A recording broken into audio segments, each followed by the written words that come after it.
Hello friends. आज से हम एक नए वीडियो लेक्चर की शुरुआत करने जा रहे हैं और ये सब्जेक्ट है ICT in dairy industry. Dairy technology ये video lecture specially dairy technology के बच्चों को ध्यान में रख के बनाया जा रहा है और डेयरी टेक्नोलॉजी के 5th सेमेस्टर में ये पेपर है जो कंप्यूटर बेस्ड है, लेकिन इसमें कंसंट्रेशन कंप्यूटर के यूटिलाइजेशन की बात डेयरी इंडस्ट्री के रेस्पेक्ट में देखी गई है। वैसे इंजीनियरिंग के हर फील्ड में कंप्यूटर का इम्पोर्टेंस तो है ही, लेकिन विशेष रूप से हम डेयरी इंडस्ट्री में कंप्यूटर के यूटिलाइजेशन के विषय में हम जानने की कोशिश करेंगे। और मेरा पहला लेक्चर है, तो इस लेक्चर में हम लोग विशेष करके कोशिश करेंगे समझने की कि आईसीटी का डेयरी इंडस्ट्री में यूज क्या है। अगर हम बात करें तो आईसीटी का एक सिंपल सा डेफिनेशन हमने लिखा है, इसको और एक्सपेंड किया जा सकता है, लेकिन चूँकि हमारे पास समय और स्पेस का लिमिटेशन है, इसलिए शॉर्ट फॉर्म में हम डेफिनेशन लिखेंगे, उसको और आप अपने से एक्सटेंड कर सकते हैं। ये कहता है कि ICT lies in collection, storage, processing, analysing, retrieval and dissemination of information. सीधी सी बात है कि इस सब्जेक्ट का नाम ही है ICT, information and communication technology in dairy industry. मतलब स्पेसिफिक इंडस्ट्री की बात कर रहा है, स्पेसिफिक फील्ड की बात हो रही है, लेकिन सब्जेक्ट तो यही है इंफॉर्मेशन एंड कम्युनिकेशन टेक्नोलॉजी। तो इंफॉर्मेशन के विषय में आप लोग फर्स्ट सेमेस्टर में पढ़े हैं, डेटा, कंप्यूटर, इंफॉर्मेशन, प्रोसेसिंग। तो यहाँ भी इंफॉर्मेशन की बात है, लेकिन ये इंफॉर्मेशन हमारे डेयरी इंडस्ट्री से रिलेटेड होने चाहिए। और ख़ास करके देखिए, अब इंफॉर्मेशन की क्या बात कर रहे हैं। सबसे पहले इंफॉर्मेशन के कलेक्शन, इंफॉर्मेशन का स्टोरेज, इंफॉर्मेशन की processing, analysing, retrieval and dissemination. Dissemination का मतलब प्रचार प्रसार से होता है। तो या तो हम इंफॉर्मेशन के कलेक्शन की बात करें, या तो उसको स्टोर करने की बात करें, या उनको हम प्रोसेस करें प्रोग्राम के थ्रू, या फिर एनालाइज करना हो, डेटा एनालिसिस। आज के डेट में मार्केट में, बिजनेस में सबसे इम्पॉर्टेंट टर्म है एनालिसिस। उसके बाद रिट्रीवल की बात होगी, या फिर उसके डिसेमिनेशन की बात है। इन सारे टर्म को एक साथ जोड़ दिया गया और सब्जेक्ट बन गया इंफॉर्मेशन एंड कम्युनिकेशन टेक्नोलॉजी। तो इंफॉर्मेशन एंड कम्युनिकेशन कहने का मतलब, एक तो इंफॉर्मेशन, अब इंफॉर्मेशन क्या है भाई, तो इंफॉर्मेशन के जनरेशन की बात होगी। और इंफॉर्मेशन कितना इम्पॉर्टेंट है वो डे टू डे लाइफ में ही हम लोग देख सकते हैं। आज एक छोटे से इंफॉर्मेशन के लिए बहुत परेशान होना पड़ता है। हमारे पास कंप्यूटर एक टूल है, कंप्यूटर एक मशीन है जिसको हम इंफॉर्मेशन प्रोसेसर के टूल के रूप में इस्तेमाल कर सकते हैं। इंफॉर्मेशन प्रोसेसिंग टूल के रूप में जब हम कंप्यूटर का इस्तेमाल करेंगे तो ये सारे हमारे पास रिक्वायरमेंट फुलफिल हो जाएंगे। चाहे इंफॉर्मेशन के कलेक्शन की बात हो, स्टोरेज की बात हो, प्रोसेसिंग तो जानते ही है प्रोसेसिंग करता है, एनालाइजिंग, रिट्रीवल और डिसेमिनेशन, ये सारा काम कंप्यूटर के द्वारा किया जा सकता है। तो हम एक्चुअल में अपने सब्जेक्ट में इस बात पर विशेष ध्यान देंगे कि डेयरी टेक्नोलॉजी के फील्ड में कंप्यूटर का ज़्यादा से ज़्यादा इस्तेमाल हम कैसे करें। सीधी सी बात है कि कंप्यूटर का हम यूटिलाइजेशन बढ़ाएं और उसके क्या बेनिफिट होंगे। अगर हम कंप्यूटर का इस्तेमाल करते हैं अपने डेयरी टेक्नोलॉजी में तो हमें क्या फ़ायदा होगा। तो देखिए, कुछ पॉइंट हमने यहाँ लिख रखे हैं। सबसे पहले speed and accuracy of data processing.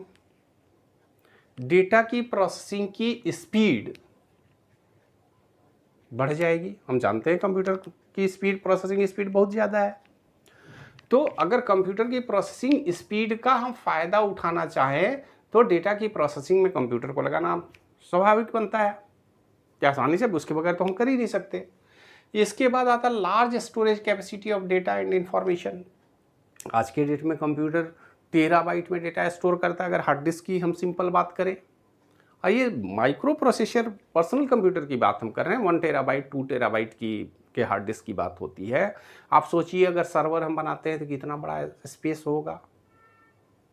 बड़े बड़े ऑर्गेनाइजेशन जो अपने यहाँ सर्वर डिज़ाइन करते हैं वो कितना ज़्यादा स्टोरेज स्पेस रखते हैं। अब तो स्टोरेज के स्पेस की बात अगर हम करते हैं तो हम क्लाउड कंप्यूटिंग की बात करते हैं, गूगल क्लाउड, गूगल ड्राइव। हमें नहीं पता वो ड्राइव कहाँ है, लेकिन हम अपना इंफॉर्मेशन वहाँ रख सकते हैं, ज़रूरत पड़ने पर शेयर कर सकते हैं। और हमारे इंफॉर्मेशन की सिक्योरिटी भी है, सिक्योर है इंफॉर्मेशन। तो यहाँ पर हम large amount of storage capacity ICT computer technology के कारण हमको मिल रहा है। तो कंप्यूटर का उपयोग जो ही किए हमने, स्पीड और एक्यूरेसी हमने बढ़ाई, हमने स्टोरेज कैपेसिटी को बढ़ा लिया। इसके बाद variety of task can be performed. अब देखिए कंप्यूटर के विषय में ये कोई नई बात नहीं है। हम जानते हैं कि हमारा कंप्यूटर कोई किसी भी तरह के काम को कर सकता है। आज तो एक नॉर्मल पीसी को हम अगर बात करें तो आप सोच सकते हैं कि कंप्यूटर वीडियो के रिकॉर्डिंग का भी काम करता है, वीडियो के एडिटिंग का भी काम करता है, साउंड भी रिकॉर्ड कर सकता है, टेलीफोन की तरह भी हम इस्तेमाल कर सकते हैं, कम्युनिकेशन के लिए भी इस्तेमाल करते हैं, मैसेज तो सेंड और रिसीव करते ही हैं हम इंटरनेट के उपयोग से, मल्टीमीडिया एप्लीकेशन है। इसके साथ साथ हम प्रोग्राम भी बना सकते हैं, प्रोग्राम की एक्सेसिंग भी कर सकते हैं, डेटा की एनालिसिस भी हम कर सकते हैं। स्टैटिस्टिकल वर्क जितने हैं कंप्यूटर में आसानी से किया जा सकता है।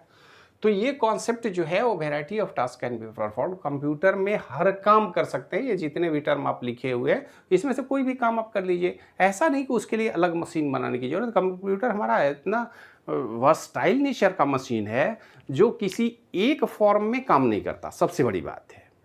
और दूसरे मशीन को अगर आप देखें तो दूसरे मशीन एक मोड में काम करते हैं, लेकिन कंप्यूटर तो वर्सटाइल मशीन है। ऑडियो प्रोसेसर की बात हो, वीडियो प्रोसेसर की बात हो, रिकॉर्डिंग की बात हो, ट्रांसमिशन की बात हो, रिसेप्शन की बात हो, स्टोरेज की बात हो, प्रोसेसिंग की बात हो, सब कुछ कर सकते हैं आप। तो वही बात को बोलता है कि variety of task can be perform, automation of activities. अब देखिए ज़माना बदल गया है, हमको ऑटोमेटिक कंट्रोल सिस्टम की तरफ हम बढ़ रहे हैं। अगर हम मिल्क प्रोडक्शन यूनिट में जाएं तो वहाँ पर देखेंगे बहुत बड़े बड़े मशीन लगे हुए हैं, सब जगह कंट्रोल पैनल भी लगे हुए हैं, लेकिन ज़्यादातर उनका काम ऑटोमेटिक होता है। जैसे मान लेते हैं कोई एक कॉम्प्लेक्स कैमरा आप लाते हैं, तो कैमरा के सारे ऑपरेशन को आप जानते हैं क्या? आप कहेंगे नहीं जानते हैं। हाँ, कैमरा तो दूर की बात है, अगर स्मार्टफोन की बात करें तो आपके स्मार्टफोन में जितने ऐप्स हैं उन ऐप का एक्चुअल यूटिलाइजेशन बच्चों को नहीं पता होता है। हम क्या करते हैं, डिफ़ॉल्ट जो फंक्शन है उनका इस्तेमाल करते हैं, उसमें बहुत सारे ऑप्शन सिलेक्शन के आधार पर भी चूज किए जाते हैं। तो चूज एंड पिक ऑप्शन का तो इस्तेमाल ही हम नहीं कर पाते क्योंकि हमें उतना नॉलेज नहीं है, उस टेक्नोलॉजी के अंदर उतनी डेप्थ नॉलेज नहीं है ताकि हम उसका सही इस्तेमाल कर सकें। तो हम लोग क्या करते हैं कि कुछ जो कॉमन टर्म हैं उनका इस्तेमाल करते हैं, अदरवाइज हम क्या करते हैं सीधे ऑटोमेटिक फीचर में डाल देते हैं। कोई फ़ोटो खींचना है, कैमरे को स्टैंडर्ड फॉर्मेट में डिफ़ॉल्ट में रखे, हमने फ़ोटो ले लिया जो स्टैंडर्ड हुआ। ऐसा नहीं कि उसमें सेटिंग नहीं है, उसके सेटिंग को आप इम्प्रूव कर सकते हैं, लेकिन उसके लिए तो हमको और मेहनत करनी पड़ेगी, समझनी पड़ेगी। तो यहाँ पर अब कंप्यूटर ऑटोमेशन के मोड में भी काम करता है। ऑटोमेटिक कंट्रोल सिस्टम है जो आप एक बार प्रोग्राम सेट कर दें उसके अनुरूप ऑटोमेटिक कंट्रोल होता रहेगा। मतलब यूजर के कन्वीनियंस को ध्यान में रख के कंप्यूटर के टेक्नोलॉजी को इम्प्रूव किया जाता है, कंप्यूटेशन टेक्नोलॉजी को इम्प्रूव करते हैं। एम्बेडेड सिस्टम हम इस तरह का डिज़ाइन करते हैं कि प्रोग्राम ऑलरेडी हमने लिख दिया, program according to circumstances, according to requirement वो अपने आप अपने मोड ऑफ ऑपरेशन को सेलेक्ट कर सकता है। ये है ऑटोमेशन। तो ऑटोमेशन की एक्टिविटी भी मिल जाती है। Reduction in cost in long run. अब कंप्यूटर में सबसे बड़ी बात होती है कॉस्ट। कंप्यूटराइज सिस्टम अगर हम बनाते हैं तो ऐसा नहीं है कि फर्स्ट टाइम में आपका कॉस्ट कम होगा, लेकिन कॉस्ट बेनिफिट एनालिसिस जब हम करेंगे, जब हम देखेंगे लंबे समय तक 8 साल 10 साल का अगर हम कैलकुलेशन करें तो मैनुअल वर्क जो हम सालों साल करेंगे इसमें हो सकता है कि कंप्यूटराइज सिस्टम में एक बार में कॉस्ट ज़्यादा हो, लेकिन ओवरऑल जब देखेंगे तो कॉस्ट बहुत कम हो जाता है, उसमें कॉस्ट कम होता है कंप्यूटराइज सिस्टम में। इस बात का भी हम ध्यान रखेंगे। इसके बाद है बेटर क्वालिटी ऑफ वर्क। स्वाभाविक है, कंप्यूटर में हम तो जानते हैं, अगर नॉर्मल एक एप्लीकेशन पेपर पर आप लिखिए और कंप्यूटर से टाइप करके प्रिंट करें, दोनों की क्वालिटी में अंतर आ जाएगा। तो better quality of work, improved customer image, management and confidence.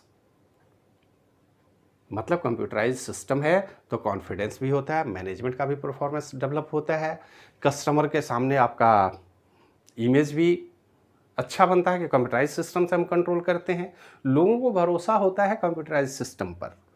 आज की स्थिति ये है कि हम अपने आप से ज़्यादा भरोसा उस इलेक्ट्रॉनिक सिस्टम पर करते हैं। इस सिस्टम की क्वालिटी है या सिस्टम का गुडविल है कि आज हम कोई भी काम करते हैं। अब छोटा सा एग्जांपल ले लें कि मान लेते हैं 100 डिफरेंट नंबर को आप मैनुअली जोड़ें, उसके जो रिजल्ट आएंगे, और वही नंबर आप कंप्यूटर से जोड़ें। अगर दोनों नंबर के टोटल सम में डिफरेंस हो तो हमारे आपके मन में क्या बात आएगी?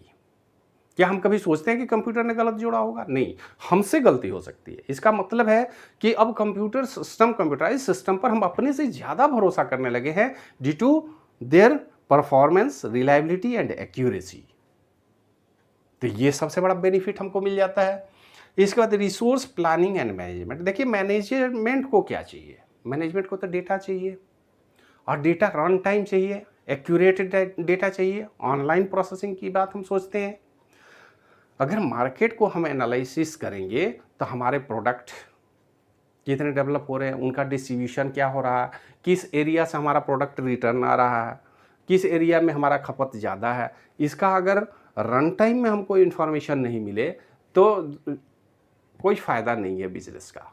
तो बिजनेस को अगर इम्प्रूव करना है तो आपको हमेशा on time, real time data की ज़रूरत होती है, और रियल टाइम डेटा में स्पीड चाहिए, एक्यूरेसी चाहिए, और ये काम हमारा कंप्यूटर सिस्टम कर सकता है। तो रिसोर्स प्लानिंग एंड मैनेजमेंट में बड़ा मदद करता है ये हमारा आईसीटी।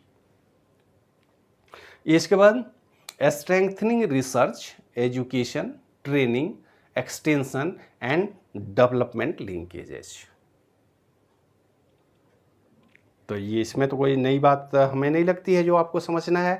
हम जानते हैं कि रिसर्च, एजुकेशन, ट्रेनिंग, ये सब में तो कंप्यूटर का इस्तेमाल हो ही रहा है, इसके बगैर तो संभव ही नहीं है। आज ऑनलाइन का कॉन्सेप्ट भी अगर लाया गया इस कोरोना काल में भी, तो हम क्यों कंप्यूटराइज आईसीटी का दिन है। अगर आईसीटी नहीं होता तो ऑनलाइन क्लास की बात हम नहीं सोच सकते थे।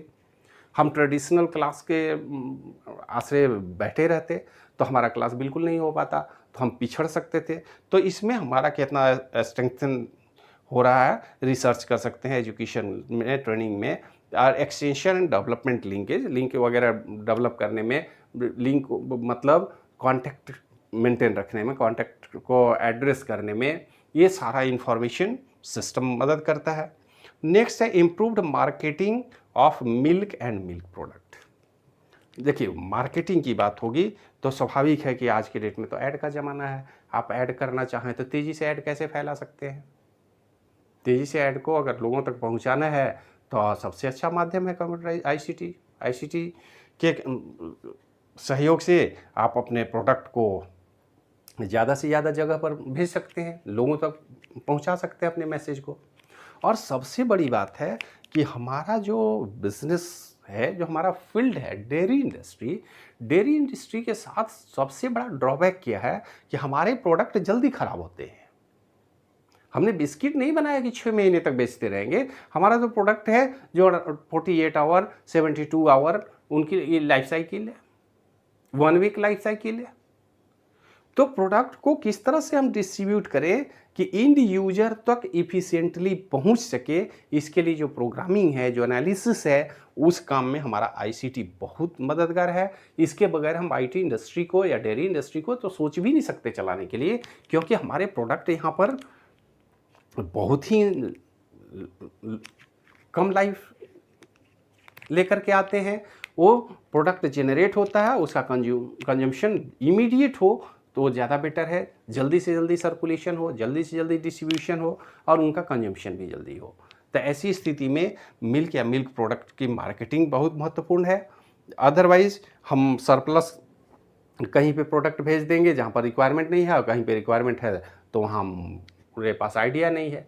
तो हम एकदम मार्केट के एक एक पॉइंट को हम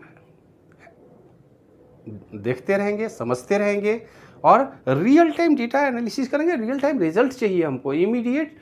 हम अपने प्रोडक्ट को जितनी जल्दी हो उतनी तेज़ी से सर्कुलेट कर दें ताकि कोई प्रॉब्लम ना हो।